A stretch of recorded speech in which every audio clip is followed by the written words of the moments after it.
Kamusta kayo mga kapares? Tara na't samahan natin si Bebe Loves magluto ng napakasarap, walang kapatid-patid na sikat na Ilocano dish, ang dinengdeng. Ito nga po pala ang mga sangkap na gulay. Nandyan po ang dahon ng alugbati, dahon ng saluyot, dahon ng ampalaya, talong, sitaw, patola, sibuyas, luya at pritong tilapia. Sa kawaling may tubig, ilagay po natin ang luya at sibuyas. Isunod ang bagoong isda na talaga namang masarap na pampalasa. Pritong tilapia. Pakuluin lang ng very light. Hanguin ang pritong tilapia. Isunod ang mga gulay na pinapangunahan ng sitaw, talong, at syempre pa ang patola na nakakapagpababa ng blood sugar, iwas constipation, pampapayat, iwas hypoglycemia, pangpatganda ng ating immune system at pang-detox. Isunod naman ang mga dahon ng saluyot at syempre pa alugbati at ampalaya. Ang patola po pala ay sponge gourd sa English. At syempre pa itong dish na to ay rich in vitamin B6, vitamin C, potassium, fiber, magnesium at antioxidant. Kaya naman subukan nyo na ito mga kapares para naman lagi kayong healthy. Ito rin pala ay tinatawag sa mga Ilocano na pinakbet at syempre pa inabraw. Kalimitan ito po ay may kasamang bagoong isda at mga gulay. Subukan nyo na mga kapares, mantayon.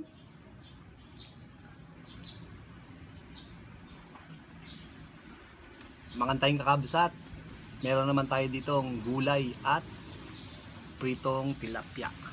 Meron tayong dessert na pinya. Tara, kain po. Ay, kumain tayo ng gulay po.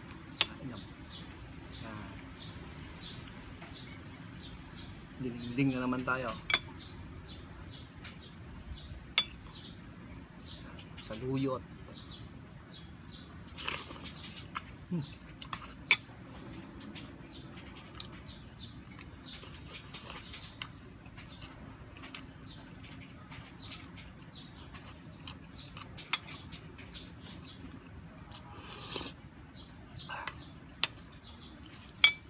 Yan.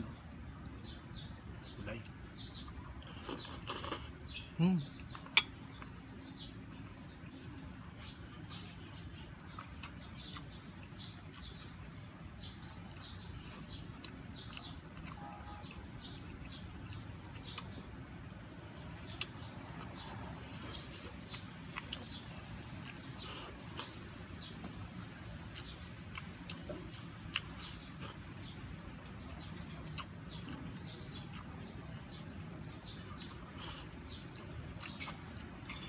Sarap talaga.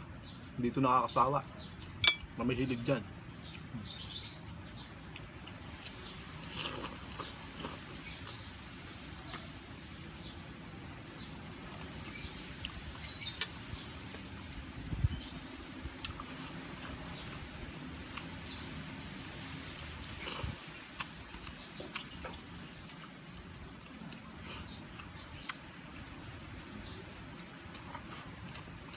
Sarap. Sarap na may patola. Uy.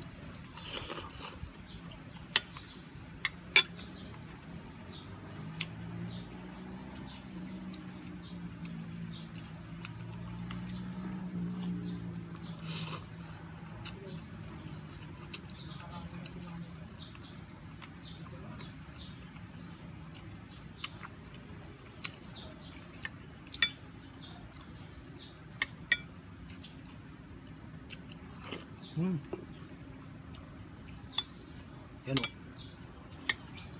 Ding.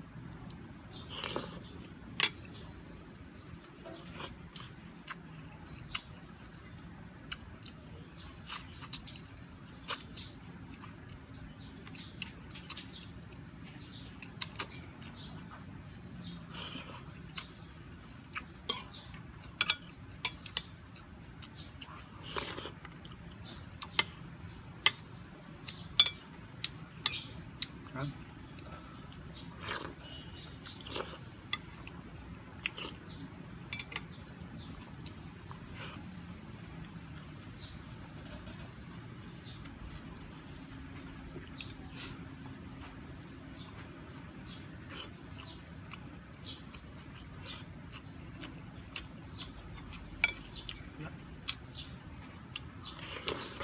Mm.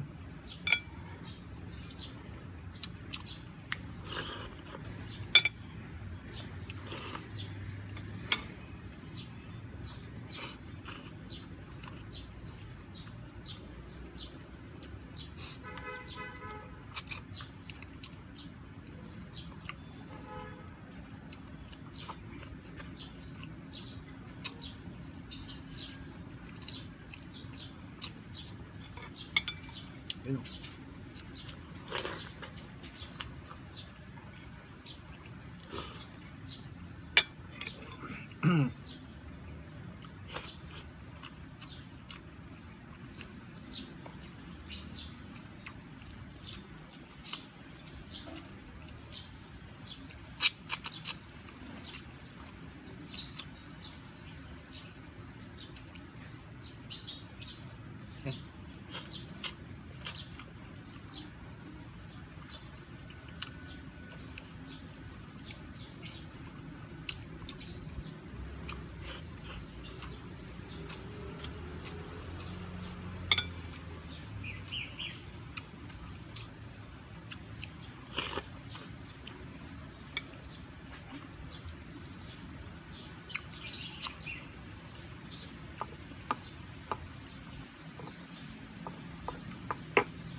Ano?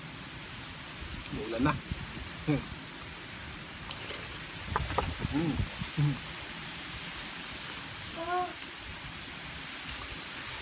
Feel kamit. Sinampay ko. Huling subo na lang, umulan pa. Nabasa tuloy ako. Sino kayo sinampay?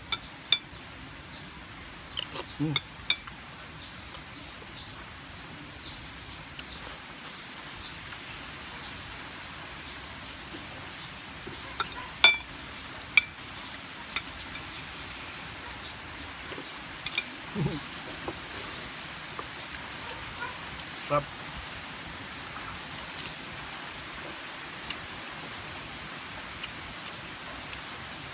Hanggang dito na lang po yung video. Maraming salamat po sa lahat po nang nag-share po ng aming video sa mga followers po. Hanggang sa muli mga pares. Umuulan na.